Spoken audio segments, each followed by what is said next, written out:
So this was my watch, play, read last week, and I paused it so you could watch it this week. Yes. We're going to talk about Hellboy the Crooked Man. Yes. And for those of you who don't know, this movie came out in 2024. Okay. The big thing is one of the writers is Mike Mignola, who is the creator of Hellboy. So he has a massive connection to this movie, unlike the other ones, which, he didn't have a lot of play in. The reason I held this is because I mentioned to you had not seen it yet, and I mentioned to you how this has become my favorite Hellboy movie because it's a low-budget horror movie. Yeah. And it plays more of like a basic Hellboy story. Yeah. Which the Crooked Man is one of the comics that has been adapted for this. And really the only name in this movie, and it's not even a big name, Jefferson White plays Tom Farrell, who is, for those of you who have watched Yellowstone, he plays Jimmy in Yellowstone. He's one of the mains in that. Well, secondary mains, let's call them. Yeah. But it's all pretty much no-name people. And I want to know what you thought of this movie. I thought this was really interesting. I don't know that I loved it as much as you did, but I really did like it a lot. I thought that there were a lot of really interesting elements to it that went into it. Here's the thing. A lot of the elements I really liked. I really, really liked the pacing of the story. I like that things like the giant spider at the beginning come back into play later on. I like the southern element, the Appalachia setting. I love the Reverend. I love the blind Reverend and everything that happens with him. He's the butler from Fresh Prince of Bel-Air. No kidding. Yeah. He was great. He was awesome. He was great. I did like the tag-along, Joe. Yes. I liked her. I didn't love her and Hellboy having this kind of suddenly out of nowhere, like, oh, he likes her. I was like, okay, I don't know, it's fine. But I like that they don't really talk about that too much. No, like, but that's why I found it annoying, is why bring it up at all? You didn't even need to bring it up at all. They can just be friends. He can just be worried about her. He doesn't need to have a crush on her. We don't need this. I struggled with Hellboy himself in this one, I'm not going to lie to you. I thought that, the first thing that I was kind of stuck on was that, as I recall, Hellboy is found during World War II, and this takes place in 1959. Yes. And at first I said to myself, well, that's why he's smaller, is because he's not full grown. He's like a teenager, early 20s type thing. But like the guy they cast as him is just not right. He just doesn't. It didn't work for me. He just wasn't the right size. He wasn't the right style. But the thing I liked is it does. This is like a prequel, Hellboy. But the one thing that I love Ron Perlman. If you read like the comics, he's sarcastic, but he's not this like comedy which he is in the movies. Was fine. The tone was fine.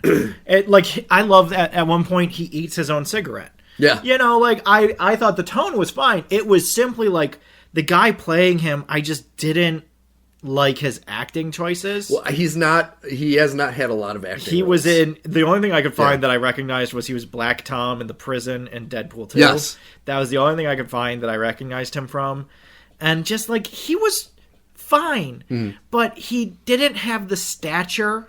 He didn't have the finesse of the role, it felt like. The problem is that it felt like a cosplayer. It felt like a cosplayer and not a very good one. And like, I've seen people cosplay Hellboy that were more believable in the role. And it was so frustrating because I kept getting stuck on it. And I was just like, I really like everything else that's built around this. I like Hellboy in this kind of supernatural story with witches. I love the witches were great. I love everything about the witches was great. Awesome. I love the environment. I love the characters. Cora is like such a tragic character. Oh my god! But like, there were just elements of Hellboy himself that I just was like, I want to like you, but just... See, here's where I give that a pass, though. Is I've seen plenty of interviews with the creator, and he said this Hellboy, kind of like The Shining. How everyone likes the Jack Nicholson, but Stephen King's like, that's not The Shining. he says this is more like the Hellboy that he created than the Ron Perlman and the what's his face? David Harbour. Yeah, David Harbour one, which is a lighter, kind of bombastic. He goes, this is more like a Hellboy. But even like, my thing is like, because I agree. Yeah. But my thing is that in the animated Hellboys, which are also really good. They're very good. He's still a looming figure. He's still a big guy. Yeah. And here he was just like barely 6'2". And it's just like, I feel like Hellboy needs to be like tall, like big and looming, and just like you can't avoid him. There was also an element of like, oh, he's the guy that was on Time magazine. I'm like, I thought the whole thing was that he was supposed to be secret. Maybe I'm wrong. I could be wrong, but I thought the whole thing was that this was paranormal. But I think that was created by... Yeah, that's the thing, is that since the original creator is here, you can't be like, so his mom is a witch? We're not going to go into it. The original creator is here. He can do whatever he wants now. So it's like, that was another thing that I kind of tripped up on, was just like there were elements of the Hellboy story that I was like, oh, okay. Yeah. Oh, okay. No one is freaked out in Appalachia where there's witches and hillbillies, and no one is looking at this devil being like, oh my god, it's the literal devil. I guess like one person does. And then it's like, oh, that was But that's the fucked up thing, is what I love about the few, like, I don't even want to say normal people, like civilians they show. They've seen so many fucked up things. Yeah. Like when they go into the house and there's just like a half naked boy laying on the ground. Yeah. And they're and like, everybody's yeah, just like, witches. yeah, we'll see if he gets up. And it's like, man, these people have seen some shit. Yeah. Like, they've seen some shit. No. And so, like, to him, Hellboy's like, yeah, fuck. I really did like all the bones of this movie. The tone is so great. The tone and style is good. I'm going to give them a pass for some of the bad CGI. There is some the budget CGI. is so, you can tell. You can tell where they spent their money and where they didn't. I just feel like you could get a cat instead of a raccoon. You could probably get a cat that will jump across a room and pretend to climb down a woman's throat. Yeah. And it'll have the same effect. That whole scene was fucking creepy as shit. That was weird and creepy, and I loved it, but it started with this god-awful CGI raccoon. CGI raccoon. And I was like, that's rough. Kelly was like, when did this movie come out? Yeah. And I was like, last year. And she was like, what? Oh, the budget was... I think it had less than $20 million But when the budget is good, the budget is really good. Yeah. Like, that's the thing, is that the Crooked Man himself is really well done. Fucking really cool. All the stuff with the body horror elements are really well done. They use their money really well. It's just, you can see where it gets... Like a pizza dough. You can see where it gets thin. Exactly. And you're just like, oh, okay. But I'll be honest, after seeing this, I wish they would make more at this budget point. Because I like these... Once again, my favorite part is... The part that drove me nuts of the first three, and I actually like the David Harbour one too.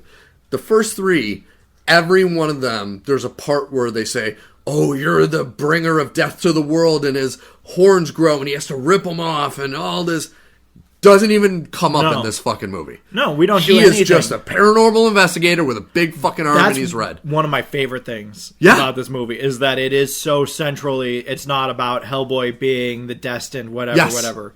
It is just, he is just trying to solve a mystery. Yep. And he's Poirot with a hammer fist and about a third the IQ. Yep. And so his problem solving is usually limited to bash it. Yep. Let me find it and hit it. I agree. And it's just like, but I like that. I really like that tone. I think if there was just a different look or style for the Hellboy, if they had just like, I had the same problem that we had with Kingpin.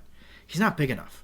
If you had just shoulder patted him out, like make him audaciously big. I want it to almost look too big. But now here's the thing though. Like, I have recently watched, since I've seen this movie, I've seen The Golden Army. Yeah. He's about the same size as Ron Perlman is. It's just the way it's shot. Ron Perlman looks bigger. Yeah. But like when you see Ron Perlman next to Selma Blair, it's not that big a difference. Oh, yeah? Yeah, I swear to God, you need to go back and look. Because I thought the same thing at first when I first saw this.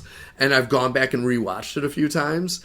And it's not only that, but he's more ripped in this one. He's like, the Ron Perlman one's a little fuller, and same with the David Harbour. For some reason, they're like fuller. Well, they have the broader, more like Scandinavian muscle men. Yes. Where it's not abs, it's just muscle. Where he's like ripped to shreds in this one. Like he's super torn. So it's like, I don't know, I really like this movie. Yeah. I really, really like the stuff with the Reverend in the church. Dude, it's so where good. He's been absolving these sinners and burying them, and then the witches come back and they're like, these people are still bad people. Yep. We don't care that you absolve them of their sins. We're going to bring them back and send them at you as zombies. And I love the Crooked Man animations. Dude, the Crooked Man was fucking awesome. That was really good. That was really good. I thought that the fights were really good. I thought that some of the fights were a little anticlimactic. The end was a little anticlimactic at times. But I really like the psychology of certain elements of this. In the mansion at the end, when it's Hellboy versus the Crooked Man, and he's having him see his mother, that was psychologically that was great. Fucked up. Well, I just love the moment where the Crooked Man makes the Reverend young and gives him back his sight. Yes. And he's just like, get me the fuck out. I don't want this. I do not want this. Take this away. I do not want this. Yeah. And just the horror at what is being offered to him. I love when they put the cross on the shovel. And the shovel becomes a weapon. The glow is so eerie in the dark. It was so good when it lights up in that one cavern and the priest is just fighting this entire cavern of monsters. Yeah. It's like there was some excellent shit in this. Yes. I really, really liked it. Overall, I really, really liked it. Like, this is still an A- for me. I thought that this was great. I'm glad you liked it. Yeah, because the sad part is no one has seen this movie. Yeah. And part of it is the reviews from critics were not great. Because I don't think they went into it knowing what they were getting.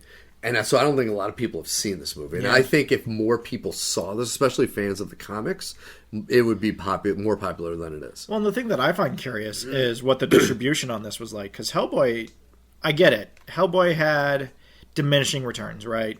You had a pretty hot success in the mid-2000s with the original because of Del Toro. And then the second one had some limited returns. It was high, but not as high. And then the David Harbour one crashed out hard. Yeah. And so I get it. But like you look at this Blu-ray, the cover art is not like a high professional cover art. You look at the Blu-ray itself. When I popped it in, it doesn't have an animated menu. It doesn't have any thrills or spills. It doesn't have music. It didn't play at first. Yeah. But that was because of our PS5. I was apparently putting it in backwards. Yeah, that probably would be a problem. Yeah. But anyway, no, like my thing is just like, I wonder how this got distributed simply because like, I get it. Hellboy is a more like low key at this point. It's kind of taken a few shines off the apple. Yeah. But it's still a pretty widely known name. Oh, yeah. And so it's just interesting that this had no major distributors to it. This was so low budget. Yep. It was very well made. Like in terms of the direction and the production on it, it's extremely well made. I really like the torture of the characters in this, which is a weird thing to say, but like especially Tom. I was about to say you feel so bad for Tom. Like, Tom fucked around once, and everyone in his life had their lives ruined because of it. And he tried to leave to make it so that they wouldn't have their lives ruined, and it didn't work.